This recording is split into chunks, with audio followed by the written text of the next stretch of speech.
So we are now in the conference finals stage of the 2026 NBA playoffs as the final four teams in both the Eastern and Western Conference are set. We will start by discussing the bracket in the West as the San Antonio Spurs handily defeated the Minnesota Timberwolves in Game 6 on the road last Friday, 139 to 109. They will face off against the defending champions, the Oklahoma City Thunder, to determine who will represent the conference in the finals. Before we get into that conversation, let us talk about the Timberwolves. Did they overachieve or underachieve this season? And did anyone have any issues with how Anthony Edwards acted toward the end of Game 6? For those of you that are unfamiliar with what happened, more than likely this is about him going to the other team, shaking their hand with 8 minutes left on the clock. And then we'll get into the Western Conference Finals picks. Well, I'll go, man, because I'm extremely disappointed in Minnesota. Extremely disappointed in Ant. I know he was 70, 80%, but you know, that's no excuse for me. He gave it his all, but he had no help. There was a whole conversation about Jaden McDaniels this, Jaden McDaniels that, Dwayne Wade coming out and hyping him up, and all these people hyping it up, talking about he got this, talking about he got that, and he just left it in Denver. And there's Julius Randle. And depending on what happens in the East, we're going to look back at this Julius Randle trade and see, was that a wise decision for them to get rid of Cat, who is by far one of the most talented players in the NBA, regardless of his personality or how he acts. And we'll see if that made an impact, because Julius Randle was awful. And I'm pretty sure they were talking about him being moody. Were they talking about him? Yeah. So he got to go. But that team is not ready to compete. We're seeing the flaws in them. I like the guy they had, Awu. I think that's his first name. I like him. He's cool, but they got to rebuild. And I think they may have made a mistake giving all that money for Gobert. Yeah, got him to the Western Conference Finals twice in a row. Yeah, got him they were able to beat Denver again, but it's not getting them to the ultimate goal. And that is to win a title. And with the way the Spurs are built and with the way OKC is built, I don't know if you're building teams with just this one guy and everybody else around it. I think you're building out fully complete teams now that can contribute in multiple different ways to winning ball games. And I think that may be the model. So I don't know what Minnesota's going to do to get there, but they're going to have to figure it out. And they don't. I haven't looked to see what their draft picks are, but they gave up a lot to get Gobert. 4 draft picks, and it wasn't enough, bro. It wasn't enough. With the way the Spurs team look, and if they beat OKC, what are you going to do with that if they go on to win the title and Wemby got his first ring? Because then that's two teams that you attitude, got. Right? With the same sort of "I'm the best player in the world" attitude that Ant has. He's just French. We don't understand what the fuck he's saying, or he don't know how to put the words together to make it, translate to like Americans. But that guy's going to be an issue, especially if he win it all this year. So they shit at the bed, man. I thought they were going to be better, and I thought Ant would play better, and I thought Jaden McDaniels would elevate his game, and he did not. I already knew what Julius Randle was going to do, but I thought Jaden would show up and play with him, and he didn't. So. I don't blame Anthony. I don't blame Anthony Edwards for this. I blame Minnesota more so. The problem that they run into is not that Gobert was a bad pickup. It's just that he's too one-dimensional. Like, he was a big part of them winning the Denver series with the defense that he played on Joker. But that, like you were saying, Ken, you need players that can do more than just one thing nowadays in the NBA. We're getting to a point where all of your players need to have a bag, as the kids say. And Gobert's bag, while it is a designer bag on defense, on offense, it came from Ross or TJ Maxx. Like, he just don't give you anything. And then you got Julius Randle, like, the best quote I ever seen about him was he act like he playing in blue jeans. And so you got him and all of these young kids like McDaniel might be good. We don't know, but Ant is giving it his all. He elevates these players' playing level. However, he can't elevate it to beat OKC. He can't elevate it to beat San Antonio. He's not that good, even though he's really good. So my concern is Minnesota and how they're using or are going to use Ant's prime. They got to get better people around him. It's not his fault. Like, you can't blame him for this. Like, I feel like they overachieved the last 2 years. So I wouldn't even call this an underachievement. I just call this a lack of resources. They don't have the resources for him to beat those teams. Those teams are too high powered. They have it's too much depth for them to compete with if I'm just going out here dolo as Anthony Edwards. Even Mike had Scotty and Horace and all. He had a great cast of guys. Even though he was still Mike, he still had that cast of characters, and don't got a cast of characters that can get him to the next level. And they're going to keep hitting this wall until they get somebody there that's going to be his Robin. Yeah, and I agree. They traded away those picks, and I understand. I thought it was egregious to do that trade. Nick, everything going to be all right. I'm not worried about nothing, bro. Hey, y'all don't see Nick suffering. I'm looking at Jalen face because every time something happens, I look up and Jalen he get that goofy ass look. Go ahead with your point, bro. Hey man, listen, bro. I commend you, bro, for being a professional. Like I listen, you get real props right now because he ain't showing as much as he want to show. So I appreciate him for being a real professional. I'm watching the game, y'all. You know what I'm saying? I'm just gathering my notes. You know what I'm saying? Nick is hurting right now. But yeah, I agree though, Lou. I think that losing those four first round picks, it's really tough to build a roster because it's tough to get talent around him that's going to be at the level that you need it to be for them to make that jump. In the West, like we talked about earlier, the West is just this Western Conference Finals, the two teams in it, I don't see how any of these teams can get past them. And you definitely can't do it with like a McDaniels who was once coming off the bench and is a top player. Nas Reed, who comes off the bench and is an energizer off the bench. You don't have enough in the starting lineup to do it. And you don't have enough pieces to make it happen. You got Ant, and then the drop-off to the Robin is so deep. There's no way to keep up with these more talented teams from top to bottom. So it's really going to be a tall task to do so. So, yeah, not really sure. For me, with Minnesota, I picked them in 7 based off of Ant and their experience. Clearly, I was wrong because, again, a lot of what I was saying was like, if I can get this from Julius Randle, if I can get this from Jaden McDaniels, which in the previous series, I felt like they showed evidence of why I brought those names up. But in this one, they didn't. Like, I'm not, again, for them to have won this series in 7, everybody had to play their best, like how they came out in game 1. You know what I'm saying? And then ever since that game, like, people could argue that Wemby throwing the elbow was on the reason why they got 2, and it wasn't, and it went to 6. It could have ended in 5. But I feel like Julius Randle's contract is on a very favorable side of things in today's NBA. You should try to move off of him now.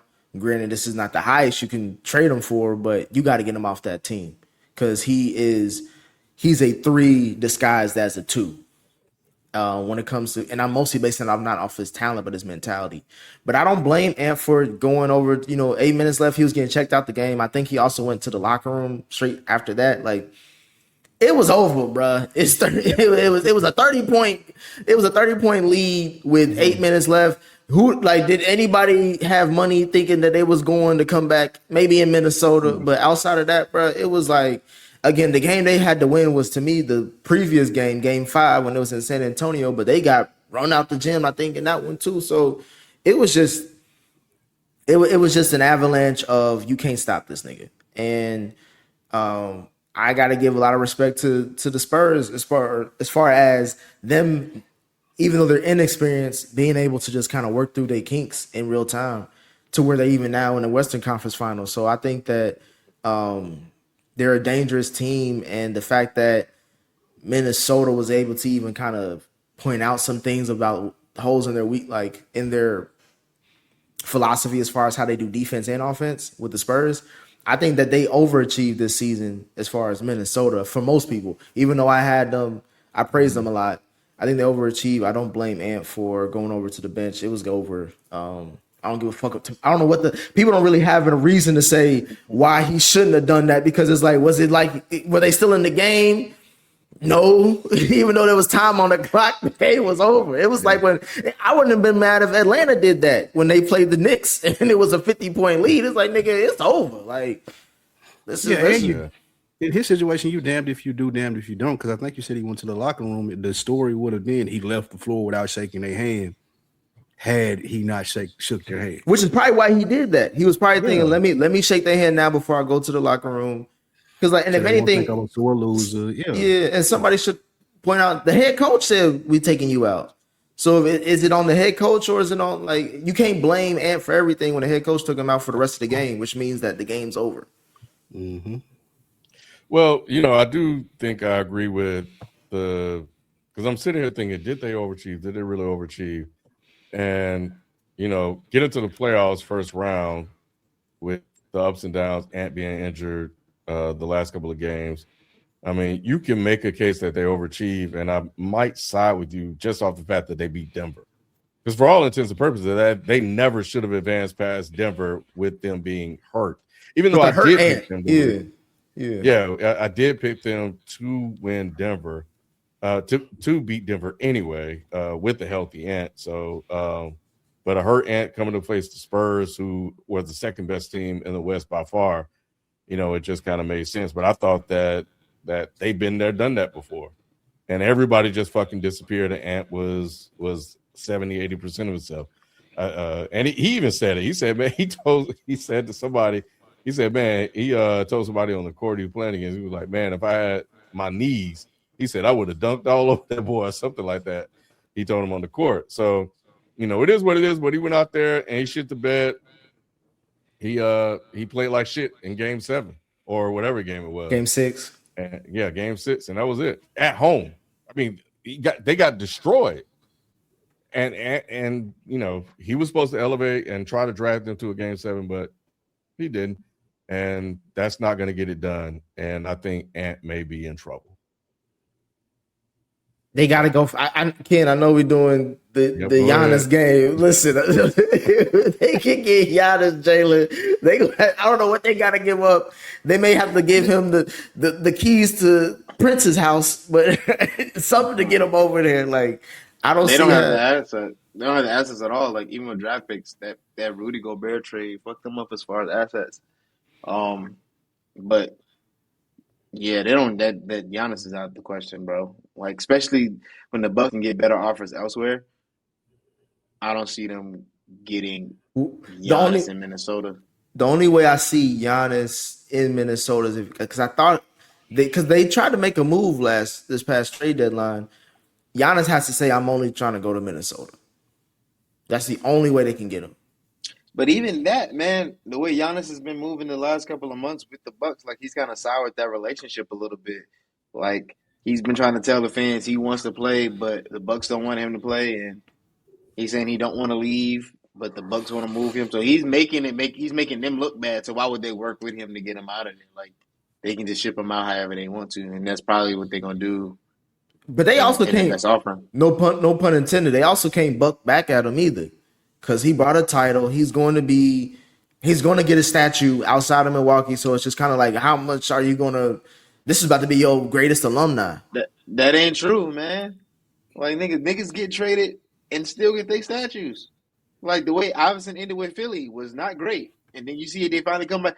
The organization knows that. You see what kind of statue they gave him, though. They gave all them niggas lame ass statues. But I'm just saying, eventually they kumbaya, and now Iverson is like an ambassador for Philly. He's always at the game, so it's just like, I don't know, bro. They don't care. Like, they'll get what's the best option for them, because they also mortgaged their future by buying out Dame last summer. So that fucked them up. By trading for Dame, fucked them up. Like, and they got Miles Turner on contract. They don't have no maneuverability. So they're gonna try to get the best thing. If they get Giannis is the only attraction they have. So if they move him, they got to get whatever they can back from assets. So, but Yeah, as that's far a as Ant, horrible GM going. I mean that's man. But as far as But Ant Man, I just feel like they did overachieve. Like it's just that simple. They overachieve. Like I I think the main thing is I'll speak for me. Overvaluing Denver was just something that was the reason they were there. Like Yoke did a lot to cover up a lot of that stink in Denver, but the Timberwolves exposed all that. And Aaron Gordon wasn't playing. Like there was a lot of things that just fell in their favor for them to get out that first round. They overachieved. Like they weren't supposed to be in the second round, bro. Like, and I think that game that they really won against San Antonio was just inexperienced by San Antonio. Because even last night, you can see the inexperience by San Antonio showing up over and over again. It took Wemby just to be like, "Fuck that," and win a game. So, with that being said, Ken, you can transition to the next question because that's basically what y'all about to talk about.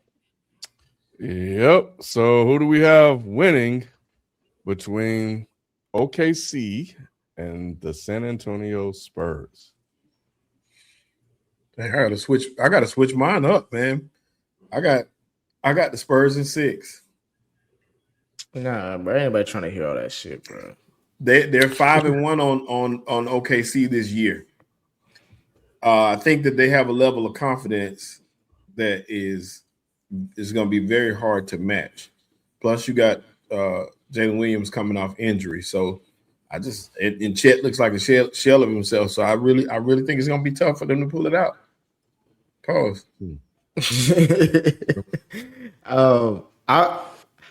I was going originally with Spurs in 6, and I say 6 because they have to win it in 6. I do not trust if it goes 7. I'll give it to OKC to win that at home.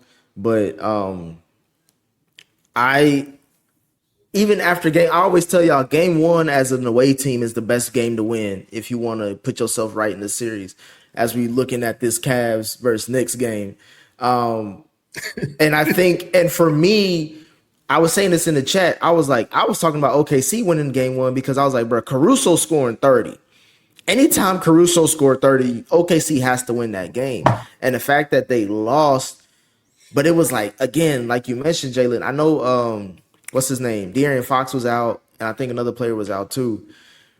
11 turnovers. They should have lost that game, bro. Wemby literally had to drop 40 plus and had to grab 100 rebounds just for them to win in that slim margin. And also the kid that you was talking about, Sheldon, earlier, about who replaced Jalen Williams, he had a wide open 3 that he missed that it could have been 105 to 109. That's a different game already. So I'm just saying, like, it's close. But for the Spurs to win this, they have to. You can't fuck around. Game 7, to me, game 7s are we fucked around and let this shit happen for one of the teams, and that would be the Spurs. So if the Spurs, I got the Spurs in 6, but that's mostly be going because if Wemby's not gonna do it now, like. I'm not saying if Wemby can't do it now, he ain't gonna ever do it. But I'm just saying, if you can do it now, then do it now. I think that's the mentality Wemby got. Like, I got the juice right now. No one's ever seen me like play like this. No one's seen me. We haven't seen anybody this dominant since Shaq, in my mind, with the numbers and what he did physically as a presence. So I think right now, with the way we're looking at this East, if the Spurs get to the finals, you can easily argue them winning the title. I'm going Spurs in 6. Them winning game 1 really helped. I'm rooting against OKC. I'll be very clear to say that. So that's why I'm going Spurs in 6. I want to see Wemby in Madison Square. I'm hoping to God the Cavs ain't the one to win this series. But I don't want to see San Antonio and Cleveland. But yeah, I think that last night, man, they were bad. We think that we need experience in it. We based off the past that you need experience in the NBA. Like, you got to go through these trials and tribulations to get to that team. We've seen Jordan do it. We see LeBron do it to some extent. Like, people don't think that you can just, turn it on after being bad. I think the Spurs might prove them differently. Like we talking about the Wolves and how bad their GM has been. We can talk about the Spurs and how great their GM has been. If you got Castle, you got Wemby, and you got your what's the other dude name? Oh, Harper. Like you got that young nucleus, and you built this team around them. They ready to win now. They fearless. They don't care that OKC is the champion. Like you can see when they go out there, they're expecting to win the game. They ain't trying not to lose the game. There's no fear there. So I think that they're gonna be able to take it from OKC, and I got Spurs in 6.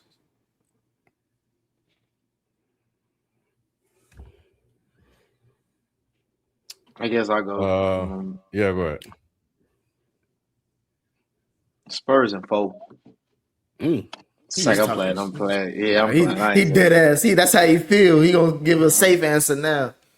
No. I don't really feel that way. I got Spurs in 6. I think, man, OKC just last night just said a lot.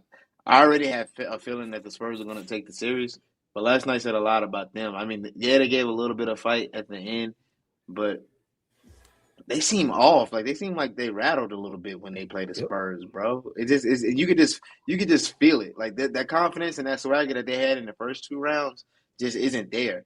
Now, a part of me in the back of my mind is saying, all right, the Spurs have been like really running every game they played against y'all.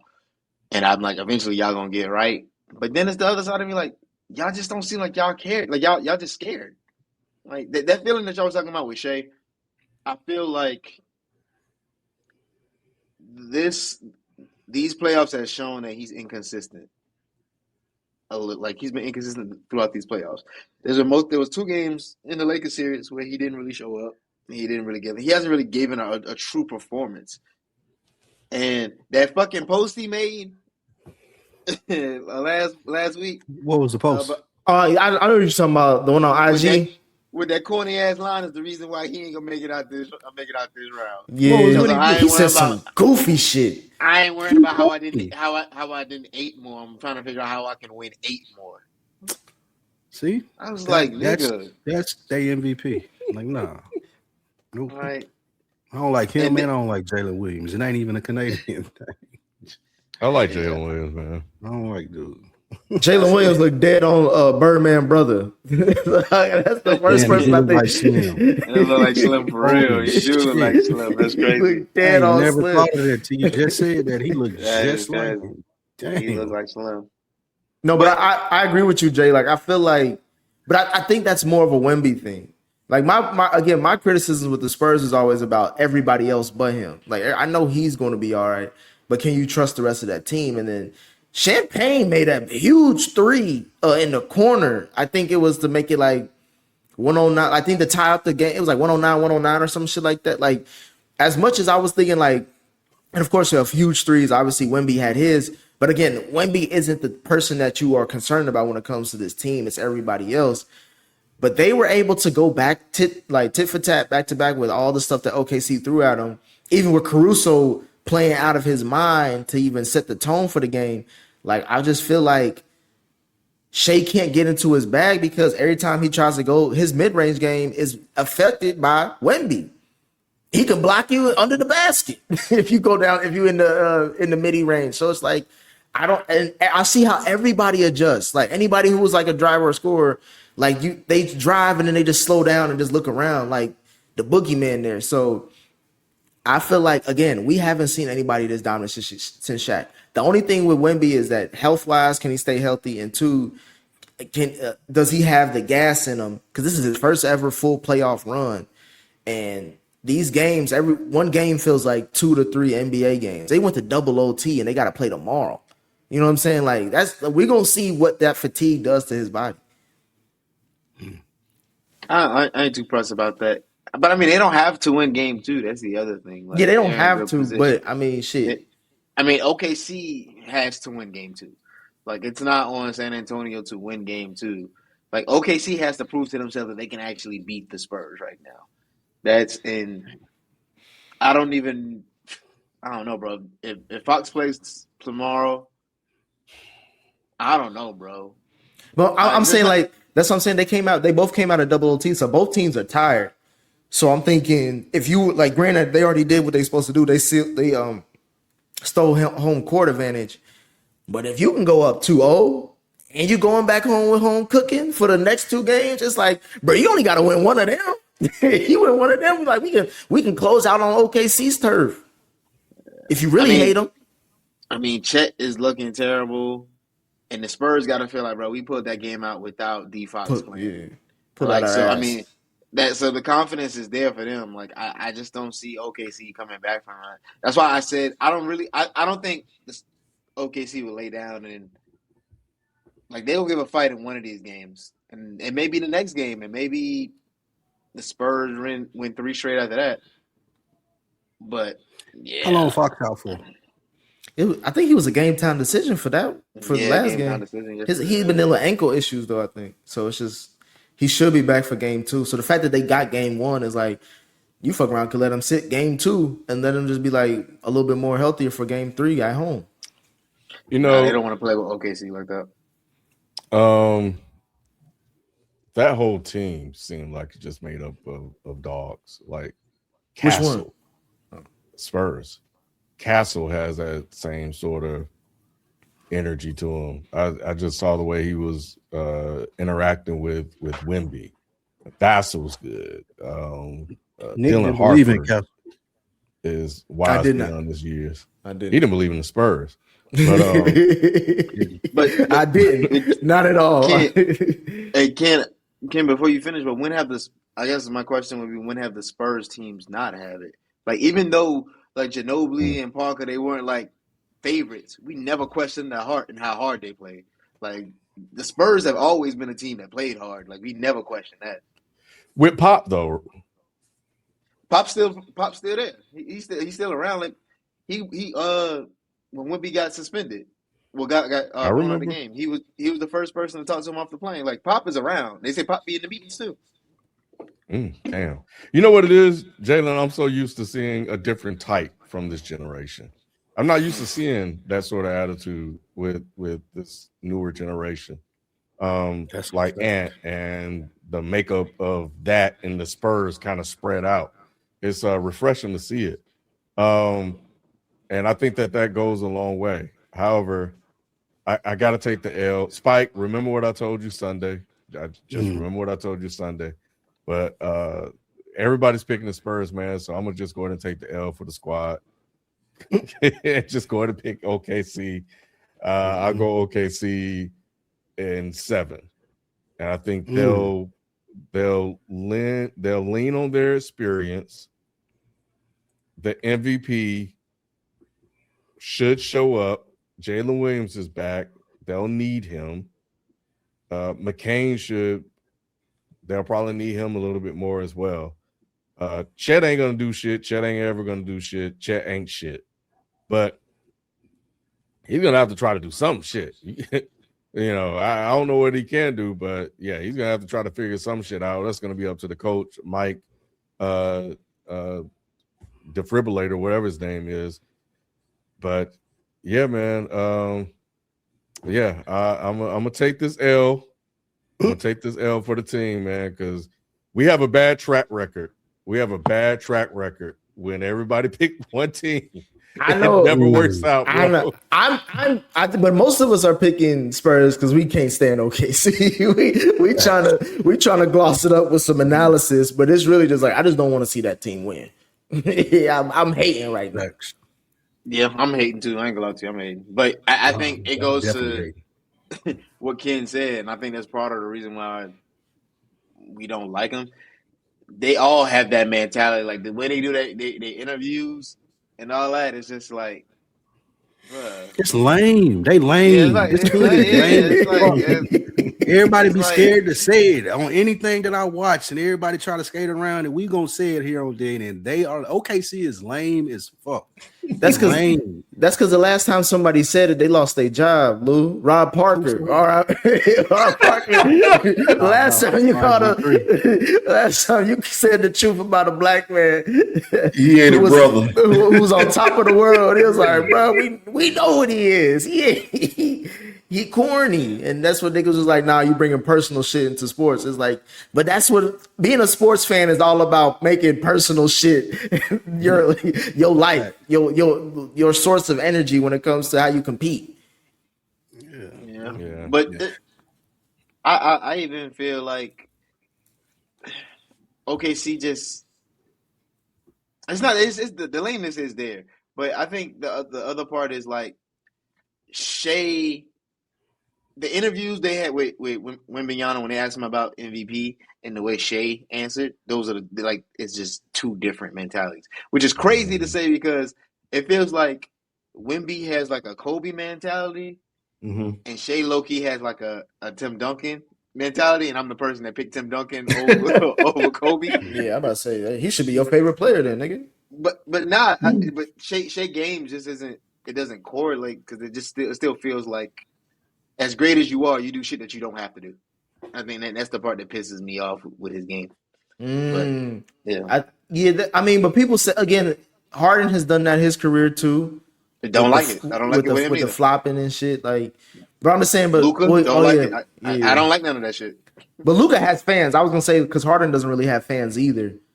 Like you could ask, like, who's a James Harden fan? But Luka does have fans. When he was in Houston. He did. Yeah, he did. But he lost type of fans. There were different type of fans. I know, but I'm just saying. Oh, well, all right. Moving on. No, hold on. Sheldon give his pick for the series. No, I did. Remember, I said the Spurs in 6. My only thing, though, like I said, that I ain't hating. It's just the fact that they won. They 5-1 on them this year, and they have their number. That's really the biggest factor of it. Hey, boy, Sheldon ain't gonna go against that book, man. Like, hey, boy, that nigga ain't never going against that book, boy.